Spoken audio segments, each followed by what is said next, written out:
কিয় গুৰু দ্ৰোণাচাৰ্যই পাঞ্চাল ৰাজ দ্ৰুপদৰ সৈতে শত্ৰুতাৰ ভাৱ জন্মিছিল? কোন আছিল দ্ৰোণাচাৰ্য? পূৰ্বতে কেনে সম্পৰ্ক আছিল পাঞ্চাল ৰাজ দ্ৰুপদৰ লগত দ্ৰোণাচাৰ্যৰ? নমস্কাৰ বন্ধু বান্ধৱীসকল, আহক আজি শুনো গুৰু দ্ৰোণাচাৰ্যৰ কাহিনী। ঋষি ভাৰদ্বাজৰ পুত্ৰ আছিল দ্ৰোণাচাৰ্য। দ্ৰোণাচাৰ্যই নিজ পিতৃগৃহত থাকিয়ে বেদাংগৰ অধ্যয়ন কৰিছিল, লগতে ধনুৰ্বিদ্যাতো মনোনিৱেশ কৰিছিল। সেইকাৰণে দ্ৰোণাচাৰ্য এটা সময়ত তেওঁ ধনুৰ্বিদ্যাতো বিশাৰদ হৈ উঠিছিল। এইফালে পাঞ্চাল ৰাজ্যৰ ৰজা আৰু ঋষি ভাৰদ্বাজৰ মিত্ৰতা অতি ঘনিষ্ঠ আছিল। সেইকাৰণে পাঞ্চাল নৰেশৰ পুত্ৰ দ্ৰুপদ আৰু দ্ৰোণ একে আশ্ৰমতে থাকি বিদ্যা শিক্ষা লাভ কৰিছিল। সেই আশ্ৰমতেই দুই তৰুণ বিদ্যাৰ্থীৰ মাজত গভীৰ সদ্ভাৱ আৰু ঘনিষ্ঠতা গঢ়ি উঠিছিল। সেইকাৰণে ৰাজকোঁৱৰ দ্ৰুপদে দ্ৰোণক প্ৰায়ে এই বুলি কৈছিল যে পিছলৈ যেতিয়া তেওঁ পিতাকৰ ঠাইত পাঞ্চাল ৰাজ্যৰ ৰজা হ'ব, তেতিয়া তেওঁ অৰ্ধৰাজ্য দ্ৰোণক দান কৰিব। এইদৰে বিদ্যা শিক্ষা শেষ কৰি দ্ৰোণাচাৰ্যই কৃপাচাৰ্যৰ ভনীয়েক কৃপিক বিয়া কৰাইছিল। তাৰ পিছত এনেদৰে কিছু বছৰ যোৱাৰ পাছত দ্ৰোণাচাৰ্য আৰু কৃপিৰ মাজত এটি সন্তান জন্ম হ'ল। সেই সন্তানটি আছিল পুত্ৰ সন্তান। তেওঁৰ নাম আছিল অশ্বত্থামা। দ্ৰোণাচাৰ্যই পত্নী আৰু পুত্ৰক বৰকৈ মৰম কৰিছিল। তেওঁ স্ত্ৰী আৰু পুত্ৰৰ ভৰণ পোষণ কল্যাণৰ বাবে অৰ্থ উপাৰ্জন কৰাটো প্ৰয়োজন বুলি সদায়ে ভাবিছিল। এনেতে দ্ৰোণাচাৰ্যই শুনিবলৈ পালে যে পৰশুৰামে তেওঁৰ সকলো ধন সম্পত্তি ব্ৰাহ্মণক দান কৰি বানপ্ৰস্থি হ'বলৈ ওলাইছে। লগে লগে তেওঁ পৰশুৰামৰ ওচৰ পালেগৈ, কিন্তু তেওঁ গৈ পাওঁতেই পলম হ'ল। ইতিমধ্যে পৰশুৰামে সমুদায় ধন আদি দান কৰি বনলৈ যাবলৈ সাজু হৈছেই মাথো। এইফালে দান বিচাৰি অহা দ্ৰোণক একো এটা দিব নোৱাৰি ৰিক্ত হস্ত হোৱা পৰশুৰামে মনত অসন্তোষ পালে। পিছে তথাপিও দ্ৰোণৰ প্ৰতি কিবা এটা কৰা পৰশুৰামৰ মনত ইচ্ছা জন্মিল। যিহেতু পৰশুৰাম আছিল অস্ত্ৰ শস্ত্ৰৰ বিশাৰদ, গতিকে দ্ৰোণক সেয়েহে অস্ত্ৰ শিক্ষা দিয়াৰ সংকল্প ল'লে। সেয়েহে দ্ৰোণেও হাতলৈ অহা এই সুযোগ অতি আনন্দেৰে গ্ৰহণ কৰিলে। তেওঁ অপ্ৰতিদ্বন্দ্বী ধনুৰ্ধৰ আগতে আছিলেই। এতিয়া যদি পৰশুৰামৰ ওচৰত আটাইবোৰ অস্ত্ৰবিদ্যা আৰু সমৰ কলা আয়ত্ত কৰি তেওঁ অদ্বিতীয় সমৰ শাস্ত্ৰ বিশাৰদ হৈ উঠিল। সেইকাৰণে তেওঁ সেই সময়ত যুদ্ধ-যুগৰ যিকোনো ৰজা মহাৰজাৰ প্ৰসাদত অস্ত্ৰগুৰু হোৱাৰ যোগ্যতা অৰ্জন কৰিছিল। এইফালে আকৌ পূৰ্বৰ পাঞ্চাল ৰজাৰ মৃত্যুৰ পিছত তেওঁৰ পুত্ৰ দ্ৰুপদ ৰাজপাটত বহিল। দ্ৰুপদ ৰজা যেতিয়া ৰাজপাটত বহিল, তেতিয়া দ্ৰোণাচাৰ্যৰ এটা কথা মনত পৰিল যে পূৰ্বতে তেওঁ কোৱা সেই বন্ধুত্ব আৰু ঘনিষ্ঠতাৰ কথা, আৰু লগতে ৰজা হ'লে দ্ৰুপদে যে তেওঁক অৰ্ধৰাজ্য দান কৰিব, সেই কথাও মনত পৰিল। সেয়েহে লগে লগে তেওঁ পুৰণা বন্ধুৰ আদৰ সম্ভাষণ লাভ কৰিব বুলি আশা বুকুত বান্ধি লৈ দ্ৰুপদৰ ৰাজ্যলৈ গ'ল।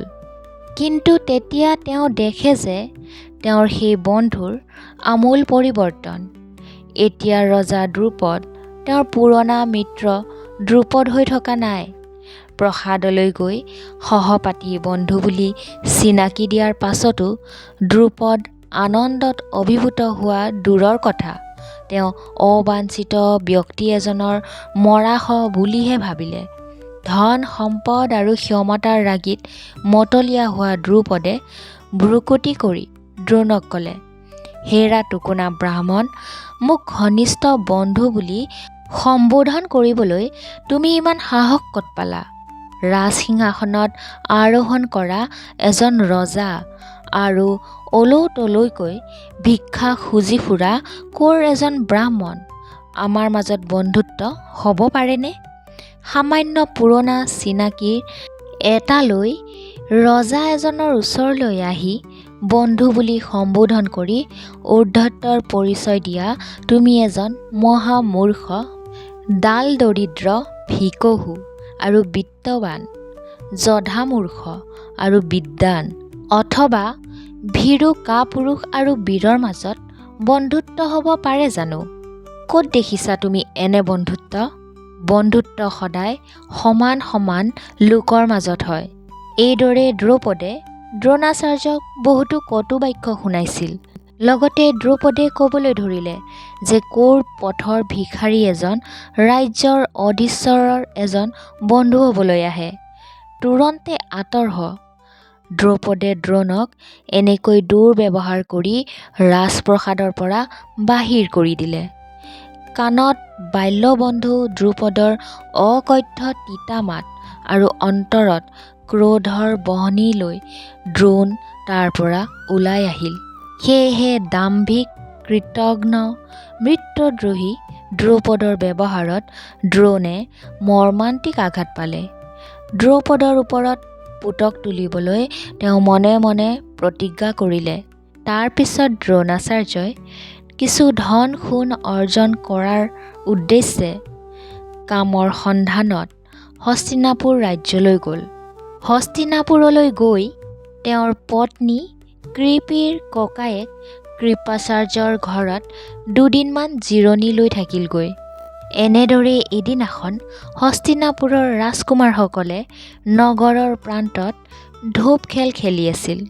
এইদৰে খেলি থাকোঁতে মাজতে ধূপটো আৰু যুধিষ্ঠিৰৰ হাতৰ আঙুঠি এটা কেনেবাকৈ গৈ ওচৰৰে কুঁৱা এটাৰ ভিতৰত পৰি গ'ল। ৰাজকুমাৰসকলে কুঁৱাটোৰ পাৰত গোট খালে আৰু তললৈ জুমি চাই কুঁৱাৰ ফটফটীয়া পানীত আঙুঠিটো জকমকাই থকা দেখিবলৈ পালে। কিন্তু আঙুঠিটো তুলি অনাৰ উপায় বুদ্ধি নাপাই তেওঁলোক নিৰাশ হ'ল। ওচৰতে যে এজন ক'লা বৰণ ব্ৰাহ্মণ থিয় দি তেওঁলোকৰ আলেখ-লেখ চাই মিচিক মাচাককৈ হাঁহি আছিল। ৰাজকুমাৰহঁতৰ চকুত সেই কথা পৰা নাছিল। তেতিয়া সেই ৰাজপুত্ৰহঁতক সম্বোধন কৰি সেই ব্ৰাহ্মণজনে ক'লে যে ৰাজকোঁৱৰসকল, তোমালোক মহান ভৰত কুলৰ বংশধৰ। তোমালোকৰ কোনো এজনেও কুঁৱাৰ পৰা ধূপটো বা আঙুঠিটো তুলি আনিব পৰা নাই কিয়? এই বুলি কৈয়ে সেই ব্ৰাহ্মণজনে ক'বলৈ ধৰিলে যে যিয়ে অস্ত্ৰচালনাত পটু সি কিন্তু যিকোনো প্ৰকাৰে হ'লেও এই কামটো কৰিব পাৰে। গতিকে ময়ে তোমালোকক তুলি আনি দিওঁ ৰ'বা। ব্ৰাহ্মণৰ মুখে এই কথা শুনি যুধিষ্ঠিৰে হাঁহি মাৰি ধেমালিৰ সুৰত ক'লে, হে ব্ৰাহ্মণ, আপুনি যদি ধূপটো আৰু আঙুঠিটো তুলি আনিব পাৰে তেন্তে আপোনাক গুৰু কৃপাচাৰ্যৰ ঘৰত ভালকৈ এসাঁজ অন্ন খোৱাৰ ব্যৱস্থা কৰি দিম। তেতিয়া সেই অপৰিচিত ব্ৰাহ্মণজনে বিৰিণা বনৰ পাত এটা ছিঙি আনিলে আৰু তাকে মন্ত্ৰপুত কৰি কুঁৱালৈ নিক্ষেপ কৰিলে। লগে লগে বিৰিণা পাতৰ আগটো কাঁড় এপাতৰ নিচিনাকৈ গৈ ধূপটোত আঁট খাই লাগি ধৰিলগৈ। তাৰ পিছত দ্ৰোণে এটা এটাকৈ আৰু কিছুমান বিৰিণাৰ পাত মন্ত্ৰপুত কৰি কুঁৱাৰ ভিতৰলৈ পুনৰ নিক্ষেপ কৰাত পাতবোৰ ইটোৰ গাত সিটো লগ লাগি এডাল শিকলিৰ দৰে হৈ পৰিল। সেই শিকলিডালৰ সহায়ত দ্ৰোণে চকুৰ পচাৰতে ধূপটো ওপৰলৈ তুলি আনিলে। তাকে দেখি ৰাজকুমাৰহঁতে বিচূৰ্তি খালে। তেওঁলোকে মনৰ আনন্দত জঁপিয়াই উঠিল। এইবাৰ তেওঁলোকে সেই ব্ৰাহ্মণক আঙুঠিটো আনিবলৈ অনুৰোধ কৰিলে। তেতিয়া দ্ৰোণে তেওঁলোকৰ পৰা ধনু এখন খুজি ল'লে। ধনুৰ গুণত কাঁড় এপাত জুৰি তেওঁ কুৱাৰ ভিতৰলৈ মাৰি পঠিয়ালে। আঙুঠিটো লৈ কাঁড়পাত ঘূৰি আহিল। ব্ৰাহ্মণে হাঁহি মাৰি আঙুঠিটো ৰাজকোঁৱৰ যুধিষ্ঠিৰৰ হাতত তুলি দিলে। এনেদৰে সামান্য এজন ব্ৰাহ্মণৰ এনে পৰাক্ৰম দেখি ৰাজকুমাৰহঁত বিস্ময়ত হতবম্ব হ'ল। তেওঁলোকে ব্ৰাহ্মণক হাতজোৰ কৰি ক'লে যে হে ব্ৰাহ্মণদেৱ, আমাৰ সেৱা গ্ৰহণ কৰক। অনুগ্ৰহ কৰি আমাক আপোনাৰ পৰিচয়টো দিবনে? আমি আপোনাৰ কি সেৱা কৰিব পাৰোঁ? ৰাজকুমাৰসকলৰ কথা শুনি ব্ৰাহ্মণে ক'লে যে হে ৰাজকুমাৰসকল, তোমালোকে গৈ তোমালোকৰ পিতামহ ভীষ্মক গৈ মোৰ কথা কোৱাগৈ। তেওঁৰ পৰাই জানিবা যে মই কোন।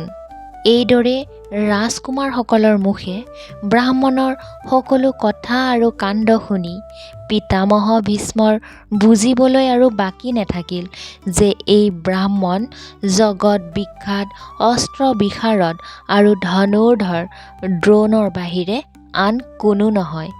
তেতিয়া তেওঁ মনে মনে ভাবিলে যে দ্ৰোণেই পাণ্ডৱ আৰু কৌৰৱ কুমাৰহঁতক সম্পূৰ্ণকৈ অস্ত্ৰ শিক্ষা দিব পৰা আটাইতকৈ যোগ্য ব্যক্তি। লগে লগে তেওঁ দ্ৰোণক মতাই আনি আদৰ সাদৰ কৰি ৰাজ অভ্যৰ্থনা জনালে আৰু সেই দিনাৰ পৰাই পঞ্চপাণ্ডৱ আৰু কৌৰৱহঁতৰ অস্ত্ৰগুৰু হিচাপে দ্ৰোণাচাৰ্যক নিযুক্তি কৰিলে। এইফালে দ্ৰোণৰ অধীনত কৌৰৱ আৰু পাণ্ডৱসকলে সকলো ধৰণৰ সমৰ কৌশল আৰু অস্ত্ৰবিদ্যা আয়ত্ত কৰি নিপুণ হৈ উঠিল। তাৰ পিছত গুৰু দ্ৰোণে এদিন তেওঁলোকৰ পৰা এটি গুৰুদক্ষিণা বিচাৰিলে। সেইকাৰণে তেওঁ কৌৰৱসকলক পাঞ্চাল ৰাজ্য আক্ৰমণ কৰি তাৰ পৰা ৰজা দ্ৰুপদক বন্দী কৰি জীৱন্তে তেওঁৰ ওচৰলৈ লৈ আনিবলৈ ক'লে। যদি কৌৰৱসকলে পাঞ্চাল ৰাজ দ্ৰুপদক বন্দী কৰিব পাৰে, তেতিয়া সেয়াই হ'ব দ্ৰোণাচাৰ্যৰ গুৰুদক্ষিণা। গতিকে গুৰুৰ বাক্য শিৰোধাৰ্য কৰি কৌৰৱসকল যুদ্ধলৈ গ'ল যদিও পিছে তেওঁলোক পৰাজিত হ'ল। তেতিয়া গুৰু দ্ৰোণাচাৰ্যই সেই কামৰ বাবে অৰ্জুনক পঠিয়ালে। অৰ্জুনে একে কোবে গৈ ৰজা দ্ৰুপদক যুদ্ধত হৰুৱাই তেওঁৰ লগত আন আন পাত্ৰ মন্ত্ৰীকো বন্দী কৰি গুৰুৰ ওচৰ পোৱালেহি। তেতিয়া মুখত মিচিকীয়া হাঁহি লৈ দ্ৰোণে দ্ৰুপদক ক'লে যে হে মহাৰাজ, বন্দী হ'লেও তোমাৰ জীৱনৰ ভয় নাই। বাল্যকালত আমি দুয়ো বন্ধু আছিলোঁ। সেই কথা পাহৰি গৈ সিদিনা তুমি মোক দোৰঘোৰ অপমান কৰি খেদি পঠিয়ালা। তুমিয়ে কোৱা নাছিলানে যে একমাত্ৰ ৰজাৰহে ৰজাৰ বন্ধু হ'ব পাৰে? আজি তোমাৰ ৰাজ্য জয় কৰি মই ৰজা হ'লোঁ আৰু তুমি হ'লা পৰাজিত নায়ক। তথাপি মই কিন্তু তোমাৰ সৈতে বন্ধুত্ব অটুট ৰাখিব খোজোঁ। সেইকাৰণে মই মোৰ হাতলৈ অহা পাঞ্চাল ৰাজ্যৰ আধা তোমাক দান কৰিলোঁ। কাৰণ তুমিয়ে কৈছিলা বন্ধুত্ব সদায় সমান সমান লোকৰ মাজত হয়। গতিকে আমি এতিয়া দুয়ো সমান সমান, দুয়ো দুই পৃথক ভূখণ্ডৰ অধিপতি। গতিকে আমাৰ মাজত বন্ধুত্ব স্থাপিত হোৱা আৰু কোনো বাধা নাই, নে কি কোৱা? এইবুলি কৈয়ে দ্ৰোণাচাৰ্যই ভাবিলে যে এদিন তেওঁক কৰা অপমানৰ প্ৰতিফল ইমানেই যথেষ্ট। গতিকে তেওঁ দ্ৰুপদক মুক্ত কৰি দি আঁকোৱালি ল'লে। এইদৰে দ্ৰোণাচাৰ্যৰ হাতত ৰজা দ্ৰুপদৰ গৰ্ব নাশ হৈছিল। কিন্তু প্ৰতিহিংসাই বিদ্বেষৰ জুই নুমাব নোৱাৰে। দ্ৰোণৰ ব্যৱহাৰত তেওঁ দৰ্পৰ চূড়া খহি পৰাত তেওঁ মৰ্মাহত হ'ল। দ্ৰোণৰ প্ৰতি পেটে পেটে খং আৰু বিদ্বেষ দিনে দিনে বাঢ়ি গৈ থাকিল। দ্ৰোণাচাৰ্যৰ ওপৰত প্ৰতিশোধ লোৱাটোৱেই একমাত্ৰ ধ্যান জ্ঞান হৈ পৰিল দ্ৰুপদৰ। সেয়েহে নিজ ৰাজ্যলৈ ঘূৰি গৈ তেওঁ দ্ৰোণক বধ কৰিব পৰা এটি পুত্ৰ সন্তানৰ বাবে যজ্ঞ আয়োজন কৰিছিল। এইদৰে দেৱতাসকলক উদ্দেশ্য কৰি ভালেকেইটি যাগ যজ্ঞ পাতি কঠোৰ তপ আৰু ব্ৰত পালন কৰি অৱশেষত যেনিবা তেওঁৰ মনোকামনা পূৰণ হ'ল। যথা সময়ত তেওঁ ধৃষ্টদ্যুম্ন নামে এটি পুত্ৰ সন্তান লাভ কৰিছিল সেই যজ্ঞবেদীৰ পৰা। এই ধৃষ্টদ্যুম্নই কুৰুক্ষেত্ৰৰ ৰণত পাণ্ডৱৰ সৈন্যবাহিনীৰ প্ৰধান সেনাপতি হৈছিল। এনেদৰে বিধিৰ বিপাকত তেওঁৰ হাততেই প্ৰতিদ্বন্দ্বী বীৰ যোদ্ধা দ্ৰোণাচাৰ্যৰ মৃত্যু হৈছিল।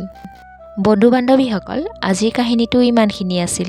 কাহিনীটো যদি ভাল লাগিছে তেনেহ'লে লগ বন্ধুৰ মাজত শ্বেয়াৰ কৰি দিব। আৰু কোনোবা বন্ধু বান্ধৱী যদি মোৰ এই চেনেলটোলৈ নতুনকৈ আহিছে তেনেহ'লে চেনেলটো ছাবস্ক্ৰাইব কৰি ৰাখিব। তেতিয়াহে এনেকুৱা ধৰণৰ কাহিনীবোৰ আপোনালোকে শুনি থাকিবলৈ পাৰিব। কমেণ্টত জয় শ্ৰীকৃষ্ণ বুলি লিখিলেই হ'ব। তেনেহ'লে আজিলৈ আহিছোঁ। ধন্যবাদ। জয় শ্ৰীকৃষ্ণ।